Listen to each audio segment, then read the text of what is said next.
एक सवाल पूछना चाहता हूं आपको। ऑनेस्टली सोचना, आप एक मूवी देख रहे हैं, हाफ टाइम हो गया, मूवी बोरिंग है, अच्छा नहीं लग रहा, टाइम वेस्ट हो रहा है, तो आप क्या करेंगे? ज्यादातर लोग मूवी बंद नहीं करते। क्यों? क्योंकि वो सोचते हैं पैसा लग गया टिकट पे, अभी बंद करना मतलब पैसा वेस्ट हो गया। लेकिन सोचिए, क्या आप मूवी देखते रहने से वो पैसा वापस आएगा? नहीं, वो पैसा तो ऑलरेडी गया। तो आप आगे की 1 घंटे की जिंदगी भी वेस्ट कर रहे हैं सिर्फ इसलिए कि पहले की जिंदगी वेस्ट हो गई। ये एक मूवी की बात नहीं है। यही चीज लोग अपनी 5 साल की नौकरी के साथ करते हैं, अपने 3 साल के रिश्ते के साथ करते हैं, अपनी पूरी करियर चॉइस के साथ करते हैं। इसका एक नाम है संक कॉस्ट फैलेसी। और आज मैं आपको एक्सप्लेन करूंगा कि ये काम कैसे करता है, क्यों हर इंसान इसका शिकार होता है और सबसे इंपॉर्टेंट, इससे कैसे बचा जाए। पहले सिंपल डेफिनेशन। संक कॉस्ट का मतलब होता है वो चीज जो आप ऑलरेडी स्पेंड कर चुके हैं और अब वापस नहीं आ सकती। पैसा हो सकता है, टाइम हो सकता है, एनर्जी हो सकता है, इमोशंस हो सकती हैं। और फैलेसी का मतलब होता है एक ऐसी सोच जो लॉजिकली गलत हो लेकिन इंसान को सही लगती हो। तो संक कॉस्ट फैलेसी का मतलब है किसी ऐसे काम को कंटिन्यू करते रहना जो क्लियरली काम नहीं कर रहा, सिर्फ इसलिए कि आप पहले से उसमें बहुत कुछ लगा चुके हैं। अब यहां एक बहुत इंपॉर्टेंट बात समझनी है। यह फैलेसी इसीलिए होती है क्योंकि हमारे ब्रेन में 2 अलग सिस्टम्स काम करते हैं। एक सिस्टम लॉजिकल होता है जो फ्यूचर देखता है, कॉन्सिक्वेंसेस कैलकुलेट करता है। दूसरा सिस्टम इमोशनल होता है जो पास्ट में इन्वेस्टमेंट देख के लॉस फील करता है और उसे रिकवर करना चाहता है। जब हम संक कॉस्ट फैलेसी के शिकार होते हैं, इमोशनल सिस्टम जीतता है और वो एक ऐसा फैसला करवाता है जो लॉजिकली बिल्कुल गलत होता है। अब इसको रियल लाइफ में देखते हैं, वरना ये थ्योरी सिर्फ थ्योरी रहती है। पहला एग्जाम्पल, नौकरी। एक इंसान 4 साल से एक कंपनी में है, ग्रोथ नहीं है, बॉस टॉक्सिक है, काम बोरिंग है।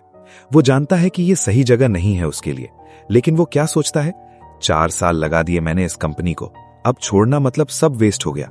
तो वो रुका रहता है 1 साल और, फिर 1 साल और पूरी उम्र वहां बिता देता है, क्योंकि पहले के 4 साल वेस्ट नहीं करने थे। लेकिन ये 4 साल तो ऑलरेडी गए, वो वापस नहीं आएंगे, चाहे वो कल कंपनी छोड़े या 10 साल बाद।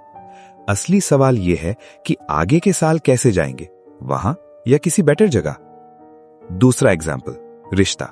कोई 3 साल से एक रिलेशनशिप में है जो क्लियरली टॉक्सिक हो चुका है। दोनों खुश नहीं है, लेकिन छोड़ना मुश्किल लगता है क्योंकि 3 साल दिए हैं मैंने। वो 3 साल संक कॉस्ट हैं, वो वापस नहीं आएंगे, लेकिन अगले 3 साल या 10 साल जरूर आपके हाथ में है। तीसरा एग्जाम्पल, स्टडीज। कोई बीकॉम में है, 2 साल हो गए, लेकिन जेन्युइनली इंटरेस्ट नहीं है। इंटरेस्ट इंजीनियरिंग में है या किसी और फील्ड में है, लेकिन वो सोचता है 2 साल लगा दिए, अब क्या चेंज करना। तो 2 और साल ऐसी डिग्री में लगाते हैं जिसमें उनका दिल नहीं है, सिर्फ इसलिए कि पहले के 2 साल लगे थे।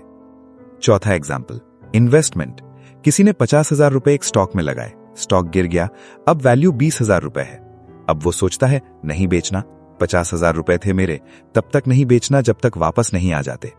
लेकिन मार्केट इंडिकेटर्स बोल रहे हैं कि स्टॉक और गिरने वाला है। वो 50,000 का लॉस तो हो चुका, अगर अब नहीं बेचा तो 20,000 भी जाएंगे। ये सब एक ही साइकोलॉजिकल ट्रैप के अलग अलग चेहरे हैं। अब समझते हैं कि ब्रेन में एग्जैक्टली क्या होता है जो ये ट्रैप क्रिएट करता है, क्योंकि अगर ये समझ गए तो इससे बाहर निकलना बहुत ईजियर हो जाता है। पहली चीज है लॉस अवर्जन। ये नोबेल प्राइज विनिंग रिसर्च है डैनियल kahneman की। उन्होंने प्रूव किया कि इंसान का ब्रेन लॉसेस को गेन से अप्रॉक्सीमेटली 2 गुना ज्यादा फील करता है। मतलब 1000 रुपए का लॉस उतना बुरा लगता है जितना 2000 रुपए का गेन अच्छा लगता है। तो जब आप संक कॉस्ट को छोड़ने की सोचते हैं, ब्रेन उस डिसीजन को एक नए लॉस की तरह प्रोसेस करता है जो एक्चुअली ऑलरेडी हो चुका था। दूसरी चीज है आइडेंटिटी। जब हम किसी चीज में बहुत टाइम या एनर्जी लगाते हैं, वो चीज हमारी आइडेंटिटी का हिस्सा बन जाती है। 4 साल से इस कंपनी में हूं, ये सिर्फ एक फैक्ट नहीं रहता, ये सेल्फ इमेज बन जाता है। उस कंपनी को छोड़ना सिर्फ एक नौकरी छोड़ना नहीं लगता, अपने आप का एक हिस्सा छोड़ना लगता है, और ये इमोशनली बहुत हार्ड होता है। तीसरी चीज है कंसिस्टेंसी बायस। हमारे ब्रेन को यह पसंद है कि वो जो पहले सोचता था अभी भी वही सोचे। अगर आपने 3 साल पहले डिसाइड किया था कि यह रिश्ता सही है, तो ब्रेन उस डिसीजन को कंसिस्टेंट रखने की कोशिश करता है, चाहे सर्कमस्टेंसेस कंप्लीटली बदल चुकी हों। ये तीनों चीजें मिलकर एक ऐसा जेल बनाती हैं जिसमें हम खुद बंद हो जाते हैं और जानते भी हैं कि ये जेल है, फिर भी नहीं निकलता।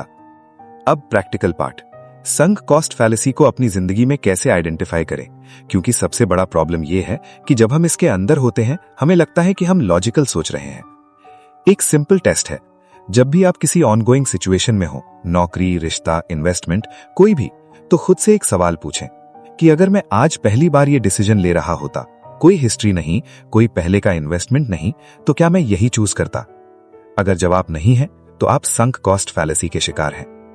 दूसरा तरीका है कि अपने रीजंस लिस्ट करो। अगर आप किसी चीज को कंटिन्यू करने के रीजंस लिखें तो ऑनेस्टली चेक करो कितने रीजंस फ्यूचर के बारे में है और कितने पास्ट के बारे में है। आगे इसके साथ ग्रोथ पॉसिबल है, ये फ्यूचर रीजन है। 3 साल लगा दिए हैं, ये पास्ट रीजन है। अगर ज्यादातर रीजंस पास्ट के हैं तो वो साइन है। एक और चीज क्लियरली कहना चाहता हूं, हमारे सोसाइटी में एक बहुत गलत बिलीफ है कि किसी चीज को बीच में छोड़ना वीकनेस है, फेलियर है, कावर्डिस है। ये सोच एक इंसान को पूरी जिंदगी गलत डायरेक्शन में चलाता रहता है, सिर्फ इसलिए कि लोग क्या कहेंगे।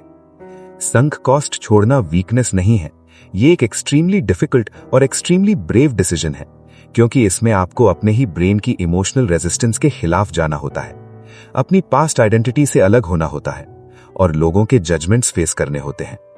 दुनिया के सबसे सक्सेसफुल लोग वो नहीं हैं जिन्होंने कभी नहीं छोड़ा, वो हैं जिन्होंने सही वक्त पर सही चीज छोड़ी और एनर्जी एक बेटर डायरेक्शन में लगा दी। वॉरेन बफेट एक बात कहते हैं जो यहां परफेक्टली फिट होती है, पहला लॉस अक्सर सबसे छोटा लॉस होता है। मतलब जितना जल्दी एक गलत डिसीजन से बाहर निकलो उतना कम टोटल लॉस होता है। तो आज हमने क्या समझा? संक कॉस्ट वो इन्वेस्टमेंट है जो वापस नहीं आती, चाहे टाइम हो, पैसा हो या इमोशंस। संक कॉस्ट फैलेसी तब होती है जब हम उन पास्ट इन्वेस्टमेंट्स की वजह से एक क्लियरली गलत डिसीजन कंटिन्यू करते रहते हैं। इसका कारण है लॉस अवर्जन, आइडेंटिटी अटैचमेंट और कंसिस्टेंसी बायस। ये तीनों मिलकर एक साइकोलॉजिकल ट्रैप बनाते हैं। इसे पकड़ने का सबसे सिंपल तरीका है, खुद से पूछो कि अगर आज नया डिसीजन लेना होता तो क्या यही चूज करते? और ये छोड़ना वीकनेस नहीं, ये एक ब्रेव और लॉजिकल मूव है। कमेंट में बताइए आपकी लाइफ में कोई ऐसी चीज है या थी जिसमें आपने संक कॉस्ट फैलेसी फील की हो। नौकरी, रिश्ता, कोई भी, आप शेयर कर सकते हैं, मैं जरूर पढ़ता हूं। अगले वीडियो में बात करेंगे डनिंग क्रूगर इफेक्ट की, जो एक्सप्लेन करता है कि क्यों जो लोग सबसे कम जानते हैं वो सबसे ज्यादा कॉन्फिडेंट क्यों होते हैं। वो भी उतना ही इंटरेस्टिंग है जितना आज का टॉपिक था। मैं राशिद और आप देख रहे थे राशिद एक्सप्लेन्स यूट्यूब चैनल।